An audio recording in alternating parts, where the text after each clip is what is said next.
హైదరాబాద్ పట్టణంలో షెయి సర్కారు చేస్తున్నామని అంటున్న మూసీ సుందరీకరణ పనులు అచ్చరాల 16,000 రూపాయల కోట్లయితే అద్దంలా ముఖం చూసుకుంటే గానొచ్చేటట్టు మూసీ నదిన నీళ్లు కూడా అంత తేటగా ఉండబోతున్నాయట.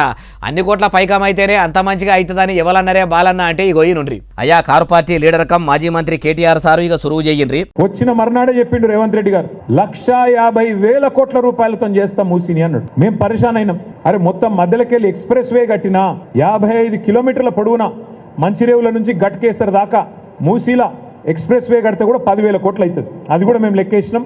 అది కూడా మేమే ప్రాజెక్ట్ రిపోర్ట్ తయారు చేసి గవర్నమెంట్ లో ఉన్నది. అగో మరి తయారు చేసినాక ఎందుకు కూరు సారు?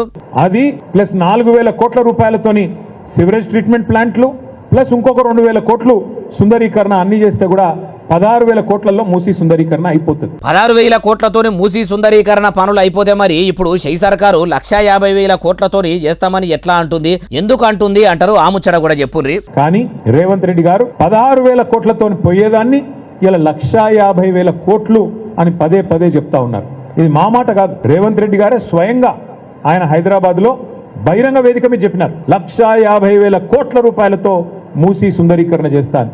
అయ్యా మాజీ మంత్రి కేటీఆర్ సారు అటు షెయి సర్కారు పనితనం ఎట్లున్నదంటే మింగమెత్తుకులేదు కానీ మీసాలకు సంపెంగా నూనె అన్నట్టున్నదట. ఉదకు ఎన్నికల ముంగట పబ్లిక్కు ఇస్తామని చెప్పిన 6 గ్యారెంటీల హామీలు అమలు చేసేందుకు శాతనైతే లేదు. కానీ ఇప్పుడు మూసీ నదిని మంచిగా చేస్తాము, మోరి నీళ్లు మొత్తం తీసేసి మల్లెపూల వాసన లెక్క మంచిగా వచ్చేటట్టు చేస్తామనుకుంటా చెప్పుడే ఉన్నది తప్పితే చేస్తున్నది అయితే ఏం లేదు.